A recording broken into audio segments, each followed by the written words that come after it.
Okay, let's see if we are streaming here now. Hello, hello, hello, and welcome, welcome, welcome, welcome to Life in the Fast Lane. Yeah. Hello, I'm Daniel Miner, and I am here to give you a little news. I am Dan in Japan, as I say. Um, let's see. So, if okay, things look pretty good, except I don't have any sound. Is that right? So, do I need to do this? Oh wait, no, that's not what I want. Let me let me get something here. Figure out what I'm doing. It's always a good idea to figure out what you're doing. I'll see what it looks like over here. I'll get this all figured out. Um, so if I go to this and this and this and this,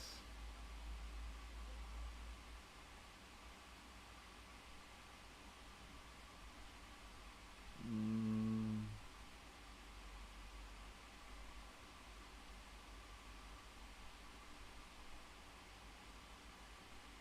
videos,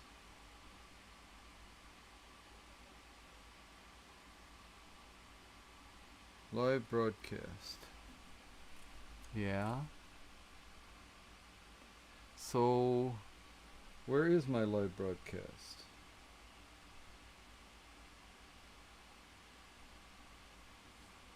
Channels, home. Don't understand.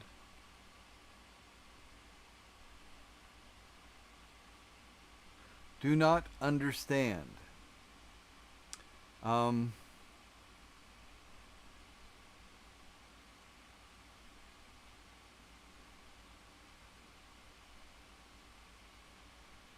if I come to YouTube Studio,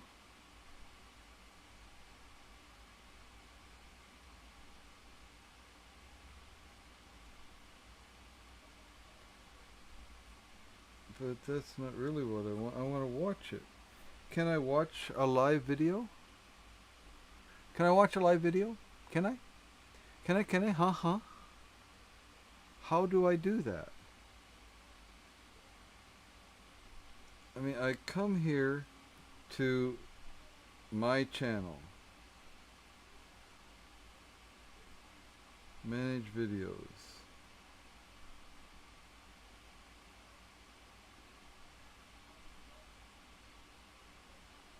Date added newest. Okay. I still don't see.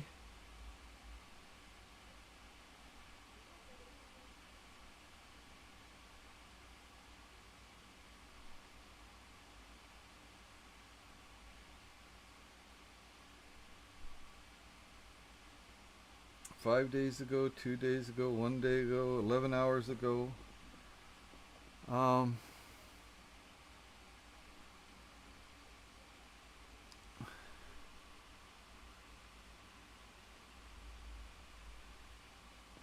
Alright, so how to. Alright, I gotta find this out here now. How to watch a live YouTube video. How to watch YouTube live. Because I don't know, see where to find it. Where do I find it? Live YouTube. Yeah. And YouTube channel live. Live now. And there are a bunch of them. So how about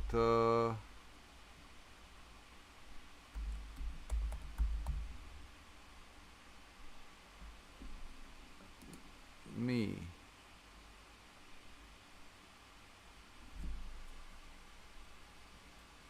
Daniel Milner. No. Professor Daniel Miner.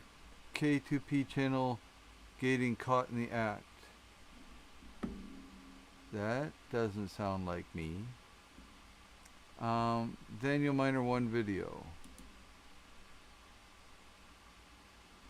That doesn't. Trip to Kalahari, it's Liddy. No, that doesn't sound like me. Major Miner. Daniel Miner, 31 subscriber. Daniel Miner's live broadcast 2021.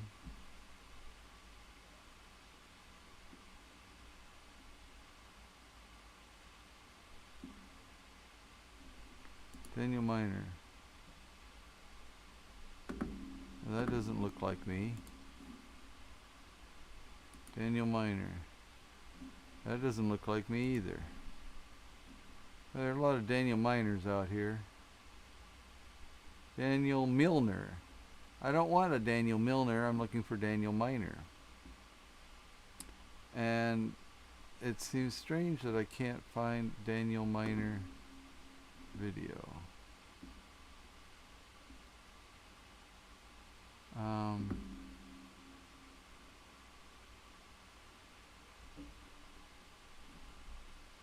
Well, here, Daniel Miner.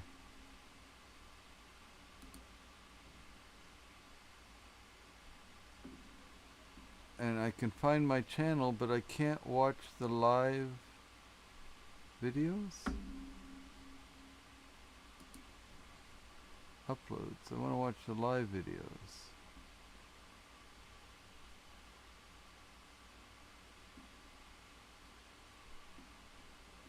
I cannot find a way to watch the video that I'm making right now. Isn't that strange? Well, we'll deal with that later. Alright, so anyway, let's go find out what's going on here. Shall we? Shall we? Shall we? We shall. Yes, okay.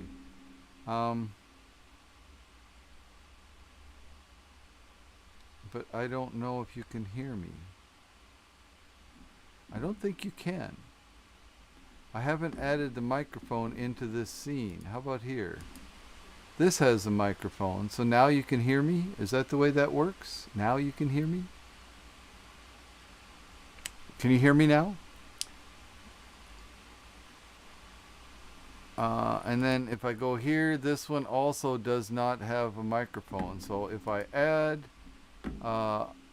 audio input capture and I say add existing this mic plus or mic aux, I guess it is, then we seem to be cooking with castor oil.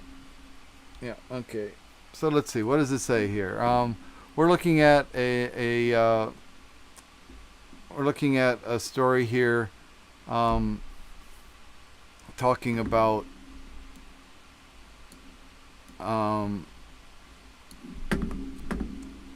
kids left behind when their parents have died from COVID, right? Is the story. Did that change? That changed that too. Why did that change that?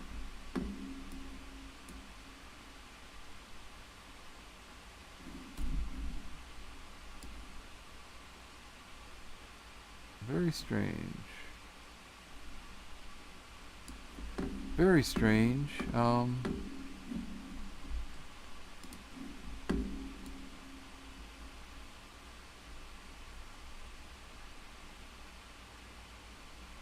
Let's just do it that way. And call it okay. Alright, so what is happening here is right, so 4 million COVID dead, many kids left behind.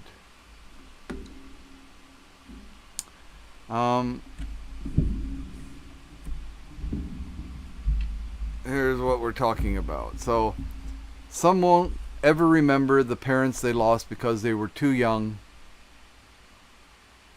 Well, this is with the built-in cam. Now let's go with the other cam. What do you say?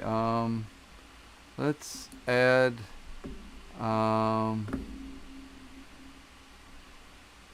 video capture device, and let's go with this one, and let's unshow that one and bring this over here and pretend like that's okay.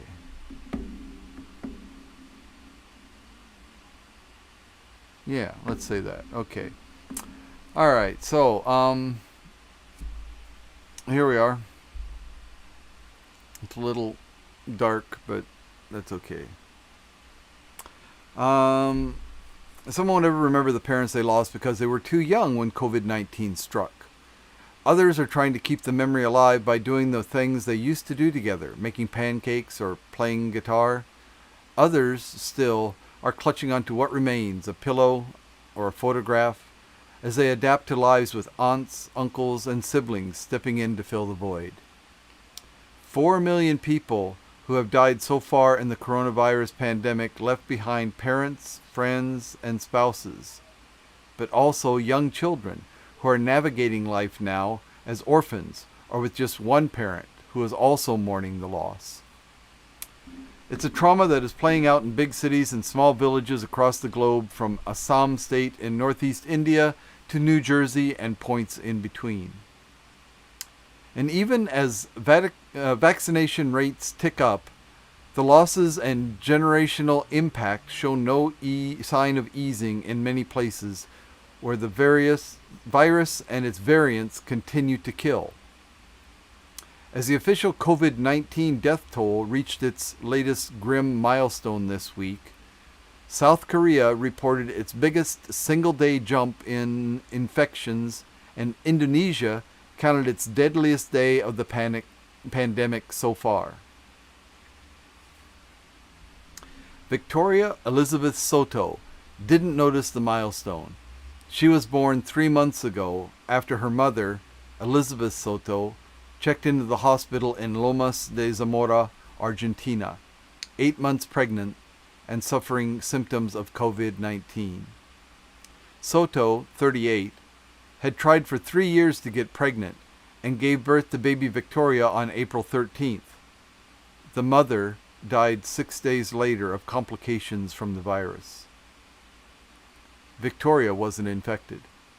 Her father, Diego Roman, says he is coping little by little with the loss, but fears for his baby girl, who will one day learn she has no mother. I want her to learn to say Mom by showing her a picture of her, Roman said. I want her to know that her mother gave her life for her. Her dream was to be a mom, and she was. Simologo Bonolo, sorry if I butchered that name, Simologo Bonolo, just 8, lost her father to COVID-19 in July 2020 and spent the year adjusting to life in Soweto, South Africa without him. The hardest thing has been her new daily routine. Bonolo's father, Manaila Mothapo, used to drive her to school every day, and now she has to take public transport.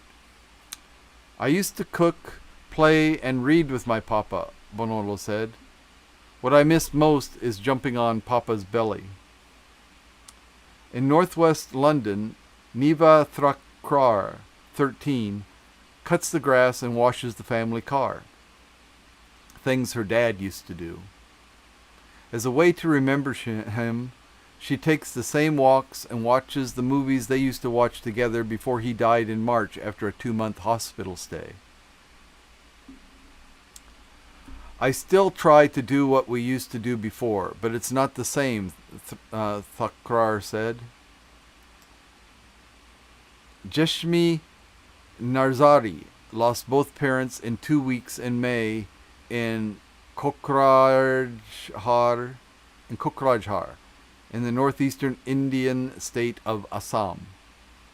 The 10-year-old went on to live with an aunt and 2 cousins, but could only move in after she underwent 14 days of quarantine herself during India's springtime surge that made the country second only to the US in number of confirmed cases.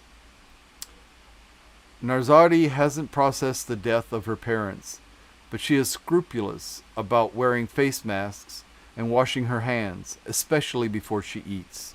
She does so, she said, because she knows that coronavirus is a disease which kills humans. Kahiti Colantes, age 6, also knows what the virus can do.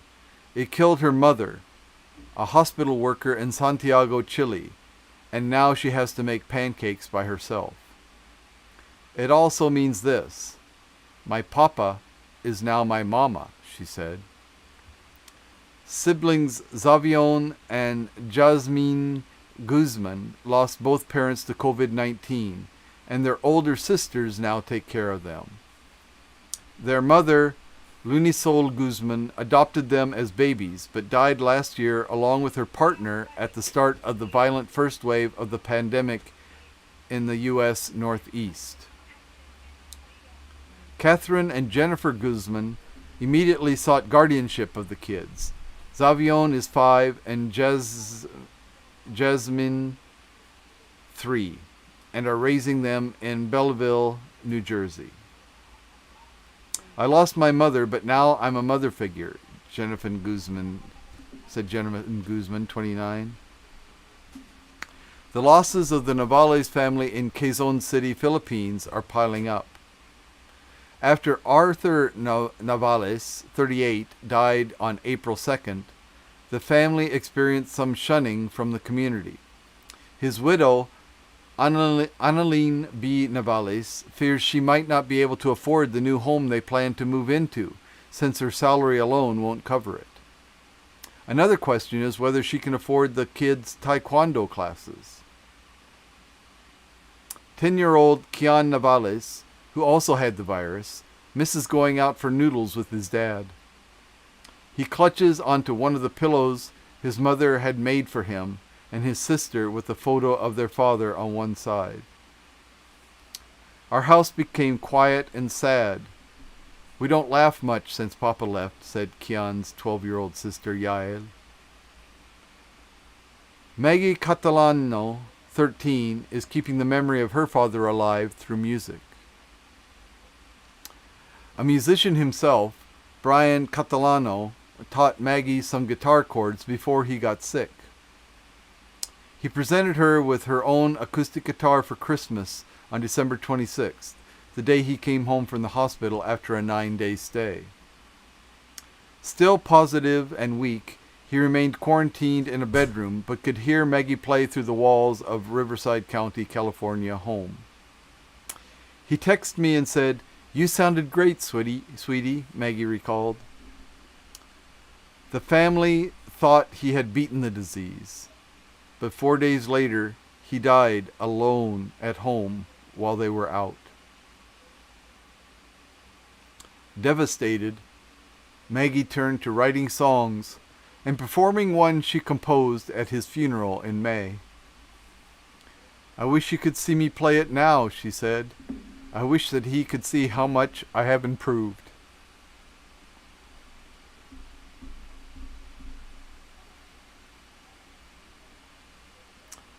$4 million dead.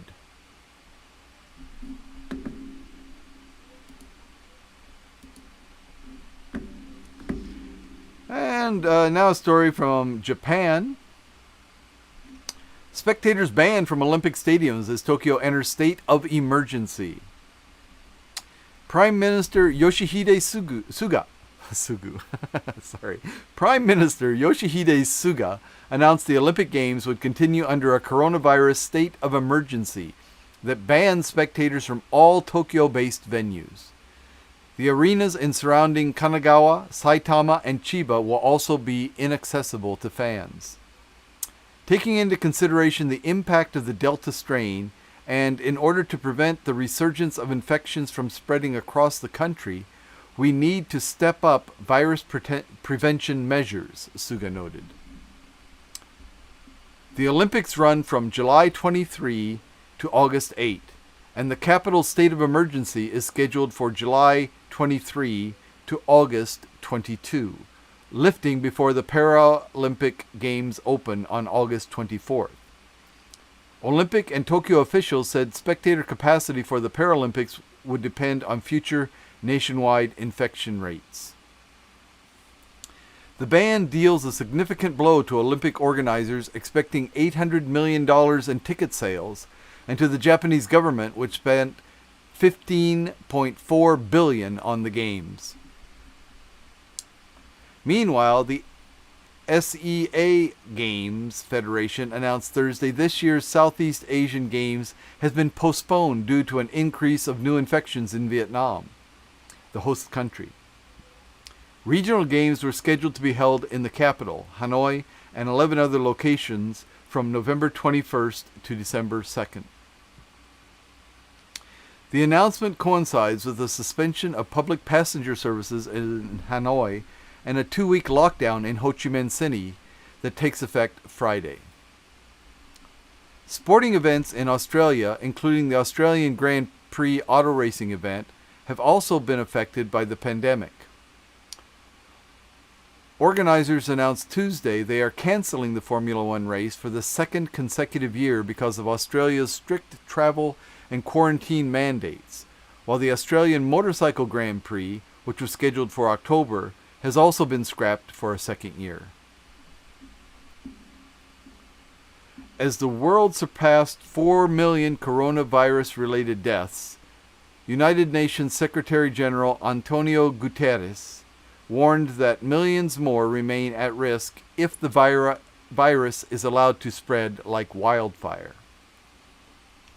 The head of the global body said in a written statement that most of the world is still in the shadows due to the inequitable distribution of COVID-19 vaccine between the world's richest and poorest nations, and the rapid global spread of the more contagious Delta variant of COVID-19. Gutierrez called for the creation of an emergency task force composed of vaccine-producing nations, the World Health Organization, and global financial institutions to implement a global vaccine plan that will at least double production of COVID-19 shots and ensure equitable distribution through the COVAX Global Vaccine Sharing Initiative. Vaccine equity is the greatest immediate moral test of our times, Gutierrez said, which he also called a practical necessity.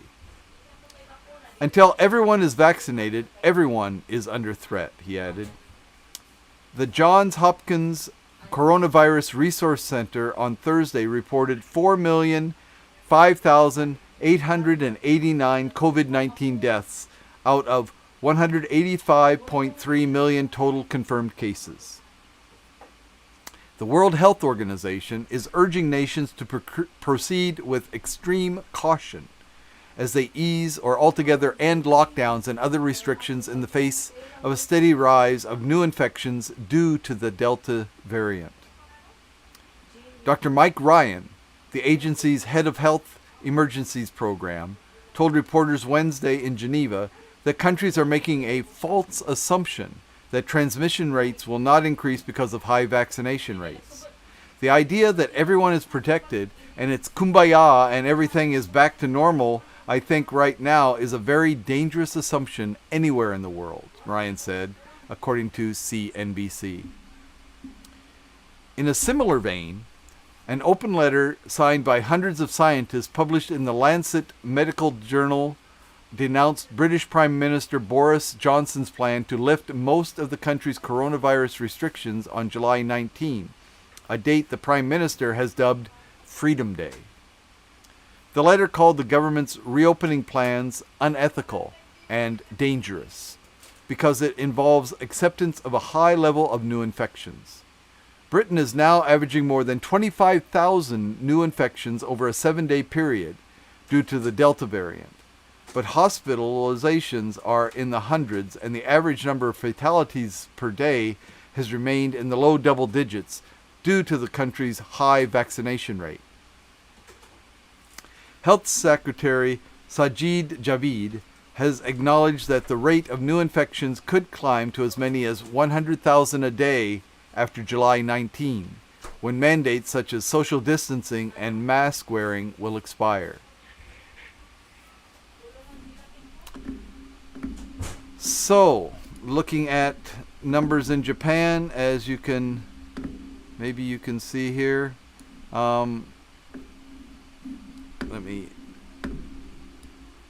make this a little bit smaller. Oh, oops.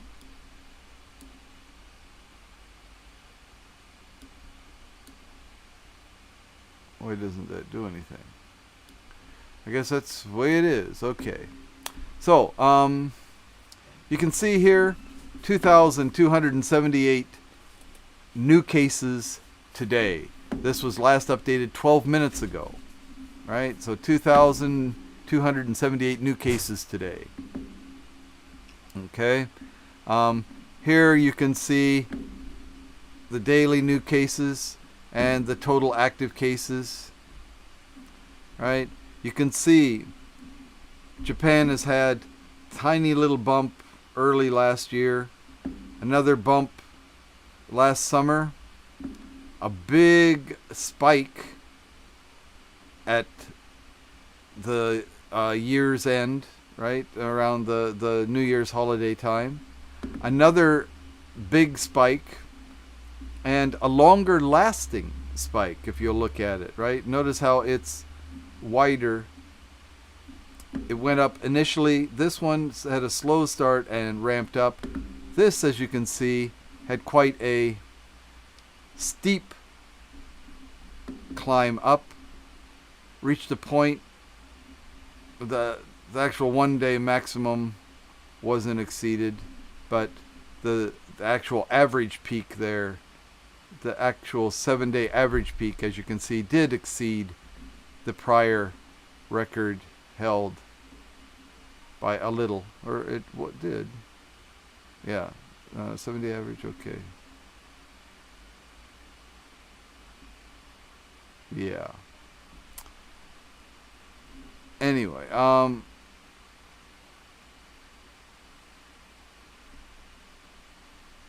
can't seem to get it right. Anyway, you can see what my point that I wanted to make is right here at the bottom. It's coming up again. All right, it's been coming down very steeply, even with limited vaccinations taking place during this time of decline. But there has been an increase again. This lowest point in after the most recent spike, as you can see, is higher than the lowest point here. This is actually higher than the high point of the second bump that Japan experienced. So Japan is not out of the woods. The vaccination program is proceeding well, but it's not over. Kanto area, that's Tokyo, Kanagawa, Chiba, those areas, 1,500 new cases. That's where the Olympics are being held, right? In that area. Tokyo, Kanagawa, Saitama. Kansai, that's Osaka, Hyogo, Kyoto, Nara, those areas. As you can see, it's been coming down nicely here. Again, coming down nicely, but going back up slightly. Here, it's been coming down nicely. It's more or less flat. Thank goodness. Chubu, that's central Japan, Aichi, Shizuoka, and so on, came down nicely, has flattened off, has stopped declining. Kyushu, which is where I'm located, Kyushu, Fukuoka, Okinawa, Kagoshima, Oita, Kumamoto, has come down quite nicely. Take a look at the prefectures. Again, where I am, Fukuoka, almost 500 active cases. That's 60 new cases today. Okinawa, 830 with 55 new cases today. Kagoshima has no active cases but 11 new cases. Miyazaki, 26, only 3 new cases. Oita, 3 new cases with 21. Nagasaki, 61 cases, only 2 new cases. Kumamoto, 44, only 1 new case. Saga, no active cases, but 1 new. So you can see, even these low double digits, low to mid double digits, but still, it's not over. And even prefectures, 2 prefectures in Kumamoto that had no active cases, now have new cases.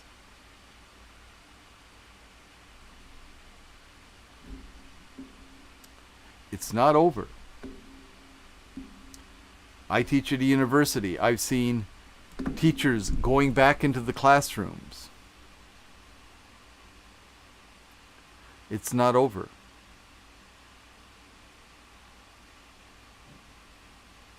We have to be careful. Vaccines will help.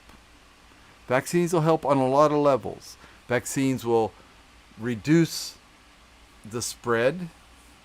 Vaccines will lessen the severity of the symptoms if someone is infected after they have been vaccinated. You know, it'll reduce the chances of them being infected, and then if they are infected, they should have a much milder case of the disease. Hopefully that will also shorten the length of their dealing with the disease. Hopefully it will also reduce their how they spread, the contagion factor, so that they won't be spreading, they won't be shedding as much of the virus. So the vaccine is our hope, but we're not there yet. Not in England, the UK, not in America, maybe Israel, but it's not over. And as they keep saying, no one is safe until everyone is safe. We need to stop this virus, and we need to be smart about it.